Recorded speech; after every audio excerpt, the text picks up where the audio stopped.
దేవాలయం గుండగా వెళ్ళుచుండగా, నేను వాక్యం చెప్పను, మిమ్మల్ని అడుగుతాను, అందుకు వినమన్నాను. ఆయన ఎక్కడి నుంచి వెళ్ళుచున్నాడండి? దేవాలయంలో నుండి. దేవాలయం బయట, దేవాలయం లోపల. హల్లెలూయా. 2000 సంవత్సరాల క్రితం ఆయన దేవాలయం లోపల నుండి వెళ్ళుచుండగా, ఎవరు? సర్వాధికారి, సర్వాంతర్యామి, సర్వ సృష్టికర్త వెళుతున్నాడు. చెప్పమ్మా. ఒకడు ఆయన కూడా వెళ్ళే ఒక మనుషుల్లో ఒకడు అడుగుతున్నాడు, బోధకుడా ఏమన్నాడండి? తర్వాత ఏమన్నాడు? ఆయనతో ఈ రాళ్ళు ఎలాంటియో, ఈ కట్నాలు ఏంటో ఆయనతో మాట్లాడుతున్నాడు. తర్వాత అందుకు యేసు, ఈ గొప్ప కట్టడములు ఇప్పుడున్నాయి, ఆ కట్టడాలు శిథిలం అయిపోయి రాళ్ళు మొక్కలన్నీ చూపిస్తున్నారు. హల్లెలూయా. ఆయన నిజమైన దేవుడు అని తెలియజేయడానికి ఆ మొక్కలు ఉంచాడు. దేవునికి స్తోత్రం. ఎన్ని జలప్రళయాలు రాలేదు, ఎన్ని భూకంపాలు రాలేదు, నిజమైన దేవుడు కాబట్టి కట్టడాలు అలాగే ఉన్నాయి, పడిపోయినాయి. ఈ కట్టడాలు ఎలా ఉన్నాయి చూడమని అడుగుతున్నప్పుడు, తరమా, రాతి మీద రాయి ఒకటైనను ఎక్కడ నిలిచి ఉండకుండా పడద్రోయబడునని అతనితో, ఒక మనిషితో చెప్పాడా, 1,00,000 మందికి చెప్పాడా? ఒక మనిషితో నడుస్తున్నప్పుడు అడుగుతున్నాడు. ఒక మనిషితో దేవుడు మాట్లాడతాడా? మాట్లాడతాడు. హల్లెలూయా. ఈ కట్టడాలు ఇంత అందంగా, అప్పటికే చాలా అందంగా కట్టేశారు దేవాలయాన్ని. ఆ దేవాలయంలోకి వెళ్ళినప్పుడు నిజమైన దేవుడు ఆ మందిరంలోకి వెళ్ళినప్పుడు అడుగుతున్నాడు, ఈ కట్టడాలన్నీ ఏమవుతాయంటే ఆయన చెప్తున్న మాటలు, ఒక దినాన ఈ రాళ్ళ, ఈ కట్టడాలన్నీ కూడా పడద్రోయబడతాయి. పడద్రోయబడినప్పుడు మీరంతా, అప్పుడైతే వాట్సాప్ ఉందా, అప్పుడైతే యూట్యూబ్ ఉందా, ఇప్పుడు చూస్తున్నారు రాళ్ళు ఎలా ఉన్నాయో. ఇది ఎప్పుడు చెప్పబడింది? 2000 సంవత్సరాల క్రితం. దేవునికి స్తోత్రం. అప్పుడు ఎంత అందంగా ఉన్నదో మందిరం. ఆ మందిరాన్ని చూసి ఎంత బాగా కట్టారు కదా వీళ్ళు, అందులో ఉందామనంటే ఇది ఒక్కటి కూడా ఇక్కడ నిలిచి ఉండదని ప్రభు ఒక మనిషితో చెప్తున్నాడు. తర్వాత దేవాలయం ఎదురుగుండా ఒలీవల కొండ ఉంది. ఒలీవల కొండ మీద దేవుడు కూర్చున్నాడు. ఎంతమంది ఉన్నారండి? నాకు చెప్పాలి, మీరు ఎంతమంది ఉన్నారు? పేతురు, ఎవరు లేరు అనుకున్న వాళ్ళకి దేవుడు ఈరోజు చెప్తున్నాడు, పేతురు, యాకోబు, ముగ్గురే ఉన్నారు. ఆంద్రేయ, నలుగురమ్మా, నలుగురు ఉన్నారు. దేవుని స్తోత్రం. నీకెవరు ఉంటారు? సర్వాధికారికే నలుగురు ఉంటే అసలు నీకెవరు ఉండరు. దేవుని స్తోత్రం. హల్లెలూయా. నలుగురు ఉన్నారు. తర్వాత ఆయనను చూచి మళ్ళీ అడుగుతున్నా, ఇవి ఎప్పుడు జరుగును? అది మాతో చెప్పుమని యేసయ్యను అడుగుతున్నాడు. యేసయ్య ఇలా చెప్తున్నాడు, ఎవ్వడు మిమ్మల్ని మోసపరచకుండా. అప్పుడు సంగతి కాదురా, మనుషులు మిమ్మల్ని మోసం చేస్తారు, అప్పుడు మోసపరచకుండా చూసుకోండి.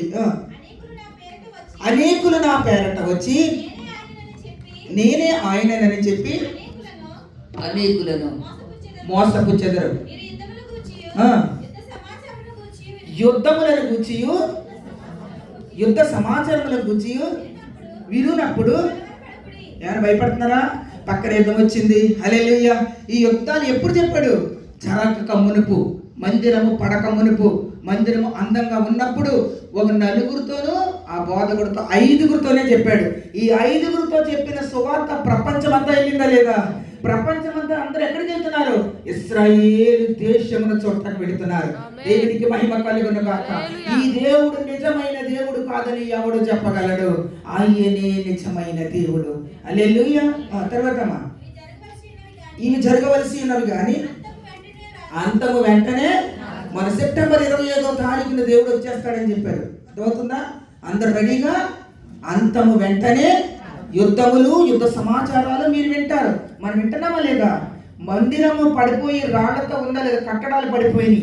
దేవుడు చెప్పినట్టుగా మందిరము, కట్టడాలు అన్నీ పడిపోయినాయి. ఆయన మందిరము కట్టబడతాది. దేవునికి స్తోత్రం. తర్వాత జనం మీదకి లేస్తారా లేదా? జనం మీదకి జనము, రాజ్యం మీదకి రాజ్యము. అక్కడక్కడ భూకంపములు కలుగును, కరువులు. ఇంకా కరువు రాలేదండి, కరువు వస్తుంది. ఇప్పుడు లాస్ట్ కరువు వస్తుంది. తర్వాత ఇవే వేదనలకు, కరువు వచ్చిన తర్వాత వేదనలు ప్రారంభమవుతాయి. అప్పుడు ఎవరు వస్తారు? 9వ వచనం చదువునానా. మిమ్మల్ని గురించి మీరే జాగ్రత్త పడుడి. వారు మిమ్మల్ని సభలకు అప్పగిస్తారు, సమాజ మందిరములలో. ఇంకా పాస్టర్లు కొట్టే స్థితి రాలేదు, దేవుని స్తోత్రం. అక్కడక్కడ జరుగుతుంది, కానీ సమాజ మందిరములలో మిమ్మల్ని కొట్టిస్తారు. అధిపతుల ఎదుటను రాజుల ఎదుట నా నిమిత్తం మీరు నిలువబడేదారు.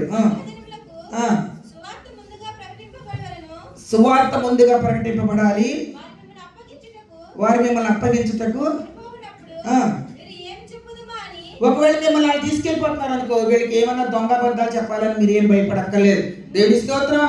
అబద్ధాలు మేము వేసే నమ్ముకోలేదు అట్లానే ఏం భయపడవలసిన అవసరం లేదు. మీరు మాత్రం ధైర్యంగా ఉండండి. హల్లెలూయా. అక్కడికి వెళ్ళి ఏం చెప్పుదామని ఆలోచించొద్దు. చెప్పమ్మా. ముందుగా చింతింపకుడి. ఆ గడియలోని మీకు ఏది ఇయ్యబడనో ఆ నోటి నుంచి ఏ మాట వస్తే అదే చెప్పండి. చెప్పువాడు ఎవరండి? చెప్పువాడు అమ్మగారు నా కోసమే ఆరాధన చేశారు, నీ కోసం చేయవలసిన అవసరం లేదు. దేవుని స్తోత్రం. దేవా, నువ్వు నాతో మాట్లాడినందుకు నీకు వందనాలు. హల్లెలూయా. ఈ రోజు నన్ను కళ్ళు తెరిచినందుకు నీకు వందనాలు. యేసయ్యా, నువ్వు నన్ను ప్రేమించావు, నా విధేయతను నాకు చెప్పావయ్యా అని అడగాలి. అమ్మగారు నీ గురించి మాట్లాడారు, అయ్యగారు నీ గురించి మాట్లాడాడు. అక్కడికి వెళ్ళినప్పుడు పరిశుద్ధాత్మ దేవుడు నీకు ఏ మాట అవసరమో ఇక్కడి నుంచి నీ చెవిలో పడేస్తాడు. దేవునికి స్తోత్రం.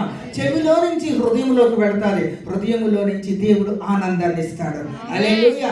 మందిరానికి వెళ్తే ఆనందం ఉంటుంది తప్ప మందిరం అయిపోయిన తర్వాత కూడా ఆనందం ఉంటుంది. సినిమాకి వెళ్తే 2.5 సంవత్సరాల తర్వాత మళ్ళీ యథా జీవితమే. త్రాగుడు తాగితే, ఒక బాటిల్ తాగితే, మత్తు దిగిన తర్వాత మళ్ళీ అలా. హల్లెలూయా.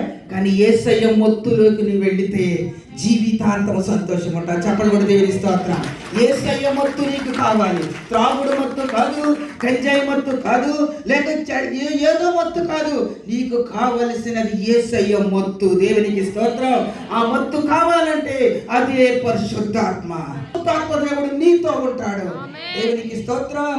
ధనము ఆశించకుండా, మనుషులను మోసం చేయకుండా, అక్రమమైన మాటలు మాట్లాడకుండా, అబద్ధాలు మాట్లాడకుండా, వ్యభిచారము చేయకుండా, దొంగతనము చేయకుండా, నీవు దేవునితో సన్నిహిత సంబంధం కలిగి ఉంటే పరిశుద్ధాత్మ దేవుడు నీతో ఉంటాడు.